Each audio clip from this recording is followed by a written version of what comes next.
We're going up, up, up to the Upper Marae, where stories lift and voices fly. Put your tea towels down, let your worries fade. Open the gates, let the memories cascade. In this podcast world, we give it our best. So grab your cup or come say hi, no jest. We're going up to the Upper Marae, where conversations flow and spirits can't lie. Kia ora and welcome to the Upper Marae. I'm your host, Dr. Alexander Stevens II. In today's episode, we're celebrating Debt Awareness Week, and I'm with my fellow podcast host, Sione whānau. How are you? Malo. Good to be here. Malo, brother, malo. I thought we could talk about, our own situations with our own debts and maybe giving some manaki to people who are listening to this. Thoughts? Yeah, I guess there's going to be a lot of money. What are we talking about today?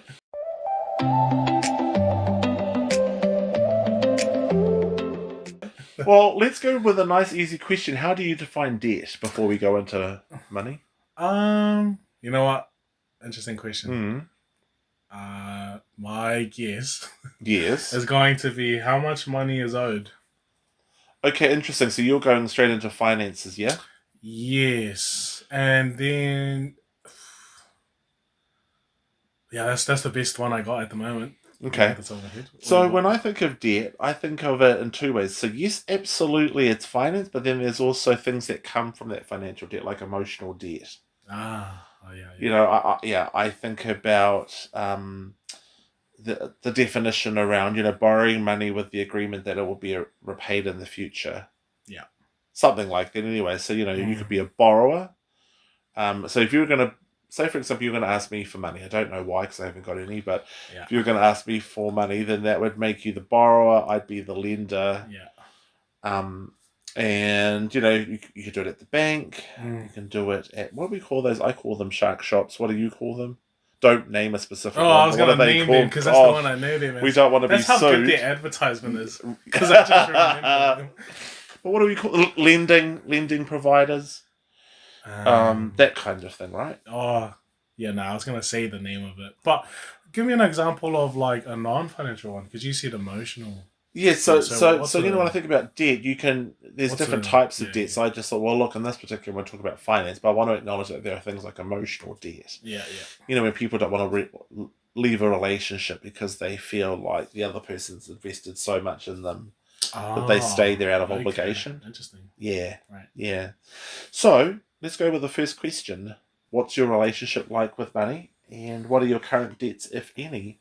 It's interesting. I am currently doing the money management course with Te Whānau o Aotearoa. Kind of loving it at the moment. Right. My relationship with money, when we looked at the type of spending, I seem to be a mixture of like the four. I can't remember fully. Let's see if I remember. So there's the saver, the spender, I think they call it the investor. And I can't remember the fourth one. Okay, but I'm a mixture of both. That one. No, I'm actually a mixture. Like I have some elements of everything. Right. I'm not solely one thing. Do you know, Sione, the one that I think that you're talking about is the avoider. Does that seem right to you? The avoider. The saver, the spender, the investor, and then the avoider is obviously someone who feels overwhelmed, stressed, or unfazed by their finances and therefore doesn't pay it. They could be, but I'm going to have to relook at my finances again. That sounds like you're avoiding the issue. So that sounds like the perfect character type for you. What you're talking about was money personality. Oh, yes, that's the one. That's reminding me of that. But yes. Like a quick example is I took a loan out for a car because I needed it to get from point A to point B for work. Yep. The other one, I took a loan for my dad to go to America because his one of his family members was kind of sick. Right. But unfortunately, we couldn't go ahead with it because unfortunately the US banned Tongan passport holders, so my dad couldn't go. So gave him half of that, and then it spent the whole thing. Well, look, there's a funny story and a sad story in what you've just shared. So let's unpack that. when we look at, say, car loans, or in fact any loans, most people think that loans are bad, but I don't think car loans are bad for two reasons. One, a car gets you to your job. A job gets you money and income. Correct. And it depends on the kind of car that you want. So what kind of amazing flash car have you got, Sione? You know, maybe back in its day, maybe it could have been the flash car, but Beep, beep. What is it? I don't want to name it just because. Brother, don't be embarrassed by your Morris Minor. Whoa. No, they could. I mean, you could easily take the car if someone knew it. So. Brother, I've seen your car. No one wants to take your car. So how dare you? Give respect to all the Nissans out there. Nissans, I respect. Your car, however. Anyway, is it a Jazz? Is it a Jazz? I can't remember. Nah, it's a Note. It's a Note, that's right. That's right. It's a cute little Note. That's right. I mean, is it a Skyline? No, but, you know... I didn't have that kind of salary for a Skyline. But, you raise a really interesting point. So you've taken out debts and loans to get cars. Yeah. I've always saved, so I've never taken a loan out to buy a car. I've always gone in there with cash. It's better that way, I reckon. Yeah, I think it has benefits. Yeah. What was the highest debt? If you think about all the debt that you've amassed, do you remember what the number was? It would have to be each of the debt. It would have to be the total amount. Probably somewhere between 60. Right. 60 or 70K. Did you factor in student loans, or was that That's different? it. That was your student loan was 60 to 70K. Okay. Now, no, that's plus the student loan. Right. So now it would be maybe 30, just under 30K. Right, and then what was the other loans for? Car loan. Right. The loan. What's the other one? Oh, and then I've taken on my parents' loans as well. Mm-hmm. So, yeah. And looking at these different loans, were they of use? In other words, did they kind of get you and your family ahead, or were they just things that accrued even more debt or interest? I think the only one that actually put me in a better position was the car loan. Really? Compared to, yeah. I think with my parents' loans, they used it for because some our own family members had funerals. Sure, I get no one kind of thought about covering the cost of it, and then my mum covered some of the funerals that happened in Tonga. Yes, there's expenses. Same with my dad and events that happened here. So I think most of their loans was mainly for events. And I know that we've talked about this, but now you're looking at funeral coverage. Yeah, I am for my parents. So your attitudes, behaviours, and how you see financial capability is obviously shifting. Yeah, it is. It is since we first met in our first year of working together. It's definitely different. Now I'm thinking more towards the end, and then working back. Interesting. Yeah. Interesting. So what are you saying that you're looking at the end? Backwards. Backwards, yeah. And then I think if I had that covered, then we can start enjoying life a bit. That's my perspective. Hey, it makes complete sense to me. I mean, it still doesn't excuse the fact that you did that money course without me giving you permission, because you're already booked in for other courses. It's in the past. A week. A week's not the past, brother. It's still new. I know that when I look at my own debt, I think it was about 92,000. So that was a combination of... That's the one that made the news, eh? Yeah, well, it made the news in that I paid it off in 2 years. Because you took on your family's debt as well. I did, plus my student loan, and I worked 3 jobs. So was your era the one where you started paying student loans? Because I heard some people... I like how you say era as though... this is the 5th time you've insulted me on 4 podcasts, Sione. My goodness, it's up for debate. No, sorry, it's not up for debate. You're going to get it if you keep going down this line. My goodness. What I would say to you is that, so obviously a student loan is something that you have to pay back. I don't regret a single one of those loans that I took out, because actually every single one of my qualifications has got me to positions where I'm able to help myself, whānau, community, and areas of the country. However, I have to say, you were using those 4 personality types, and I know for a fact I'm I'm a combination of all four, and it's kind of contextual. So there's some areas I'm definitely an avoider. We won't be going into reasons why. Don't you dare. Conversation. Yep. Let's avoid that conversation. There are areas that I'm definitely an investor. So for me, I'm not talking about just financial investing. I mean investing in people like yourself, and then passing on what you know to help get you into positions ahead. So like KiwiSaver, for example, and working with all that knowledge that I gained when I was at the Commission for Financial Capability or the Retirement Commission. I'm definitely a spender. I mean, look around. I have no regrets though. There are some nice items in the room. I like to invest in antiques and specifically the most Māori history. Expensive one you got at the moment?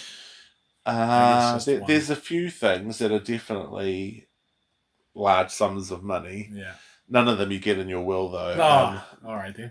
Anyways. I mean, the Rolex was a good buy. That was short story. That was the one that I bought for $10 and ended up being $25,000 or something crazy like that. When it was valued as being the real thing, but anyway, that's just a side story.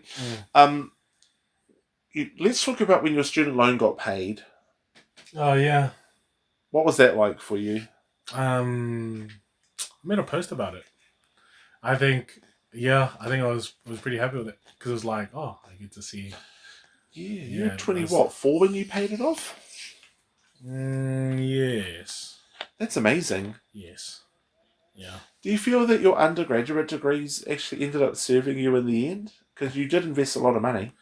Some elements of the sport and rec, and then definitely the information systems. I think in my kind of work, I've had to rely on the use of technology to try and help manage my time more efficiently. Right. But yeah, I think definitely both bachelors was helpful in its own way. And then kind of just keep climbing up with other quals, which was definitely helpful as well in my pathway. So kind of, the money management course is this one definitely made sense to me to kind of jump in. I think if it works for you and you can utilize it to help your clients get ahead. Yeah. Why not? Because money is, that's one of the questions I ask with the clients I work with. It's because they're on the benefit. Right. So if they're paid a week, and I'm like, okay, how much money do you have at the moment? And then most of them will say, nothing. And I'm like, what is the average benefit at the moment? Do you know? It's less than 500, isn't it? It is. Some of the young people. Depending on the type. It depends on what kind, because there's like the sickness benefit one, and then supported living one. It could range anywhere from 100 and something to 300 something. Wowzers. A week. For an individual? For an individual. I've only worked with individuals. I don't know the other ones with partners and that. But yeah, the whole benefit type thing is such an interesting thing to talk about. But anyways, yes, with clients I talk about financial health and then how do we start improving it, but still a work in progress, especially with young kids and the decision-making skills. They don't know what they don't know, right? Yeah. And so for you, now so for those that are listening, you were warmly monarchied, aka told to put 10% of your KiwiSaver. Yeah, that baby growing. And then I put you into aggressive or the one down? Nah, my bank doesn't offer aggressive. What's the one down? Not conservative? Nah, it's up. Somewhere between conservative and aggressive. I forgot what. And how's that going? It's good, but because of the war, it's going to be. They gave us a heads up, anyways. And did they? What did they say? Don't be, I guess, too stressed out because of the war. You will see dips in this, and I did see a bit of a dip. So it'll bounce back. You're young. Yeah. I forgot what it was called, but yeah, when we started 3 years ago, and then considering when I dropped from 10 to 3 for a short bit to start paying off my rent arrears. Okay. And I put it back to 10 once that was sorted. I grew from less than $1,000 before I met you, and then now I'm just over $25,000. That's not bad. Not bad. That's within all right. 3 years. Within 3 years. So yeah. So I'll probably keep at it. I was thinking, what was the amount that you said? 25,000. Just over 25k. That's impressive. I know that I shouldn't be commenting on how well you're doing, but I mean that's amazing. Shout out to the bank on it, I guess. Yes, but also my salary kind of improved over time. So yeah, well, that was another way to get yourself out of debt faster, right? That was working towards getting all these different skill sets so that we could get you financially ahead. Yeah. So essentially, you invest and got returns of about $8,333 per year. Yeah. So then, retirement age is 65. That's 40 years away for you. Government's not touching that, eh? Or is there still conversations? You do get taxed. You do get taxed on your I don't think you should, but anyway. If you left your, without all the interest on top, you would get about $333,000. But still dependent, though. Yes. So obviously, one of the things that I often would get asked is, how much money should we put away towards retirement? I know that we're slightly varying from debt, but the answer is as much as you can. Yeah, it depends, because living in Auckland is definitely different to living in like rural areas. Absolutely. So, on average, they say about $1 million. But even if you divided $1 million, say that you lived for another 20 years, so even if you divided $1 million, what we're saying by 20 years, it's actually not that much. No. It's about 50,000 a year, and then when you divide that by 52 weeks in a year. Yeah, it's $961. That doesn't factor in if you're going to be paying rent, or if you're lucky enough you got a house. Exact. So this is but why then it's like, does investing in a house even matter? Yes. Or not? But these are the things that we just have to be, careful of. So I guess for me, looking at you, for example, in your growth fund. Oh yes, that's what it's called, growth fund. Looking at investing mostly, and getting you ahead, but then at some point looking at shares and property. Oh yeah, that's the step up. I think that's the step I'm looking forward to. What are some of the challenges that you faced in terms of your own behaviour when it came to debt? Yeah, so I think it comes back to my spending habits as well, and I think I definitely get it from my parents, and that's So I guess part of my work as well, I kind of looked at with the course, I looked at my bank statements and I was like, where's most of my money going? And I realized is because part of my work is panangatanga, and there's relationship building. And each time I complete that session, I always have food involved. So I take the kids out. I just kind of eat out, and it's like, oh damn. Gotta look at that and how to reduce it. But I think it definitely comes from like my parents and that, how they kind of spend on the family, and I just spend it on my clients. Well, food is a normal part and parcel of that custom, right? Yeah. Have you actually figured how much money you spend on food? Not probably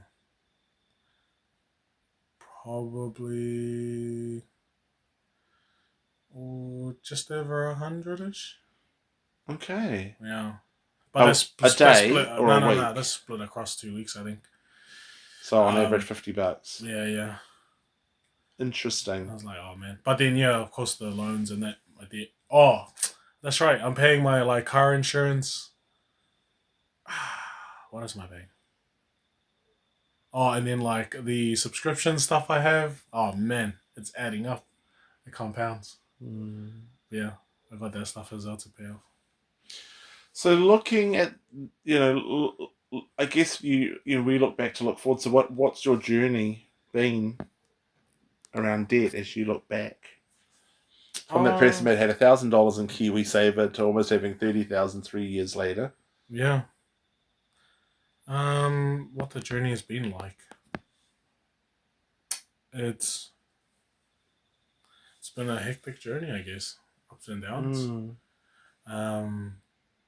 I definitely had to keep reviewing my kind of income. Right. Because again, there was like always, there was issues at some point, and I always related to finance. Like the rent arrears at uni when I was in town. What else? I guess I had to, because I was paying rent, I had to reduce like the kind of spending. I went from eating chicken, right, to eating like mackerel. You had to do what you had to do, right? I was like, man, this was such a humbling experience, and then having to cook for myself instead of what your mum cooking. Yeah, for I was you. like, oh man, I missed Mum's cooking. Oh, Damn it! but yeah, I think with my whole journey, I think as you grow, depending on the kind of responsibility you get, yes, money always changes. Yes. And it's always a conversation to have. So it's just always a thing I think about as well. Mm. If anything, I think like with the KiwiSaver conversation. Yeah. If I was, linking back to our podcast of relationships in the last one, thinking about going into a new relationship, I would start asking, what kind of KiwiSaver? I know that sounds bizarre for most people. Yeah. I don't find that bizarre at all. Right. I actually think you should be having conversations about finances. What's your KiwiSaver? How much you're contributing? Yeah, because it tells you the behaviour of people. Yeah. If they're really thinking long term, then. Money and sex kind of go hand in hand because people don't really talk about sex and people don't often talk about money. But they're actually very similar. They're conversations that people can find embarrassing or awkward, but I'd rather find out sooner rather than later. Money anyway. I want to... Thank you for clarifying. Well, yes. My days of being a sex therapist are over with, Sione, so... But that being said... but it is serious. But I am being serious though, because if you can understand those patterns of behaviour with your partner, then you can have those conversations like, do we want to get ahead? Is it realistic to get a house? Yeah. How do we do this together? Conversely, if not, are you in the right kind of relationship? Which is really hard. Yeah. The other thing, and I've told you about this, having come from a background of poverty and having, my mum saying to me, you can either have bread or milk. I always wanted the ability to have both. Yeah. Which is ironic because I'm diabetic and lactose intolerant now, so that's gone out the door. But options has always been the key thing for me, I have a flat tyre or my car needs to be redone, unless I've got savings or money to be able to, pay that off. With the increase of 91, for example. Oh, that's almost $3. Well, it's I just came back from Thames where it was $3.19. $3.19. That's a lot. I was thinking milk is cheaper than gas. Wow. A 2-litre milk is $4.50, I think, and I was just like, it's crazy, brother. Compared to per litre is $3.19 for 91. And even on my salary, I was like, I could pay for this, but in my head, I'm like, wowzers, it's a lot of money. And I have to be honest with you, there weren't that many people at the pump station today. Yeah, I managed to get the gas when it was $2.86, but as I drove away, it went up. I could see the... Wow.